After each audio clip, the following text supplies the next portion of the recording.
अस्सलामु अलैका या साहिबुल असर व ज़मान। हर चीज़ का हवाला कुरान पाक तो। अक्सर लोग कहते हैं कि कुरान पाक तो साबित करो गल, तो फिर ही गल मनांगे जी। हर चीज़ का हवाला कुरान तो मंगन की कोशिश करते हैं। तो वैसे उन्होंने तलाह वास्ते अर्ज़ है, नमाज पढ़ने का तरीका कुरान पाक में नहीं है, तो की करोगे फिर हूँ? 6 कलमे कुरान पाक दे विच नहीं है, इत्थे की करोगे? तरावी कुरान पाक दे विच नहीं है, इत्थों तक के अजान के अल्फाज भी कुरान पाक दे विच नहीं है। नमाज जनाजा का तरीका कुरान पाक दे विच नहीं है। ईद नमाज पढ़ने का तरीका कुरान पाक विच नहीं है। गल समझ आई तुहानूं? वो कदी तुसीं कुरान पढ़िया होवे तो तुहानूं पता लगे ना, हर शै दा हवाला कुरान तो मंगदे हो। जे हर चीज़ तुहानूं कुरान तो चाहिए है ना, तो फिर इन्हां चीज़ां नूं छड्ड दवो। कलमा, तरावी, अजान, नमाज जनाजा, नमाज ईद इन्हां नूं छड्ड दवो, फिर कोई कुरान च नहीं है। यही गल है कि यह गल नहीं कि नहीं है, पर यह कि तुहानूं लभणी कोई नहीं। ये जिन्नी देर वारसे कुरान ना होवे, वारसे कुरान तो लभ के दे सकदा, पर तुहानूं नहीं लभणी। बहरहाल बज़ाहिर तौर पर उलमा नूं यह चीज़ां कुरान पाक चों नहीं मिलियां, ये हदीसां चों लैंदे ने। यह चीज़ां आले रसूल सल्लल्लाहु अलैहि वसल्लम के फरमान तो मिलदियां ने, जिहड़े आले रसूल नूं मनदे ने अमली तौर पर, उन्हां नूं मिलदियां ने। ते जिहड़े गैर शिया ने, मतलब शिया फिरका तो इलावा, क्योंकि मैं शिया की गल तां करदा हुन्ना क्योंकि वो तक आले रसूल सल्लल्लाहु अलैहि वसल्लम के फरमान तो गल लैंदे ने, वो इन्हां चीज़ां तो नहीं लैंदे। ते जिहड़े गैर शिया ने, शिया तो इलावा, वो बुखारी शरीफ, मुस्लिम शरीफ, मशकात शरीफ, इब्ने माजा ते इहो जिहियां किताबां तो यह हदीसां की सूरत दे विच यह जिहड़ा तरीका है नमाज का, कलमा या अजाना या नमाज जनाजा, ये इत्थों लैंदे ने सारियां चीज़ां। गल वाज़े हो रही?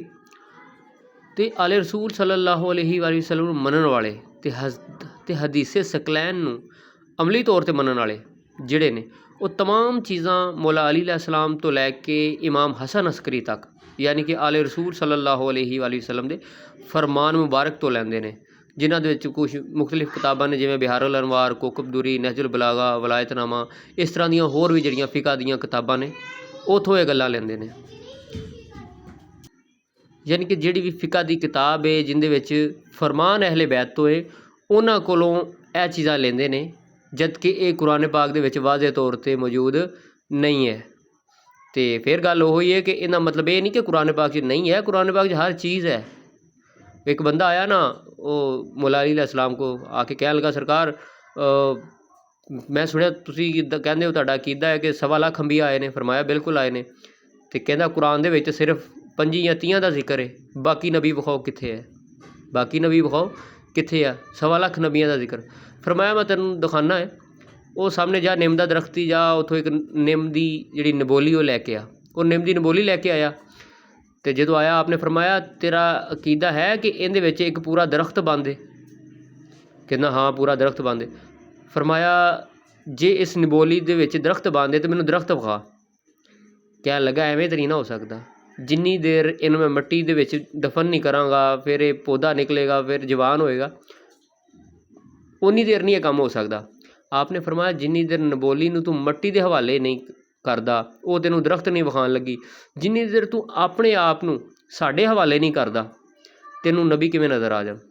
गल इहो ही है कि वो जिहड़ा कुरान ना अहले बैत दा, उन्हां नूं सब इलम है, वो कुरान चों कितों भी तुहानूं विखा सकदे ने, वो विखा सकदे ने, आम मौलवी आलम दा काम नहीं हैगा। बहरहाल जिहड़ी अज तक मौजूदा गल है उलमा दी, यह चीज़ां कुरान पाक दे विच नहीं हैगियां। जिहड़े कहंदे ना हर बंदा मैनूं कुरान तो ही हवाला दिओ, कुरान तो ही हवाला दिओ, तो फिर उन्होंने चाहिए कि यह चीज़ां मुनकर होइए, क्योंकि नहीं है। बाकी फिर वही गल है, मौला भी फरमाउंदे ने कि जिहड़ा मौला अली बादशाह दा फरमान सुन के या इन्हां दे फज़ाइल अहले बैत दे सुन के हवाला मंगे ना, तो हवाला ना लभ्या करो, उनका प्यो लभ्या करो, क्योंकि इन्हों हाले भी इन्हां दे फरमान दे विच शक है। बाकी हुब्बे अली रहमतुल्लाह, बुग़्ज़े अली लानतुल्लाह।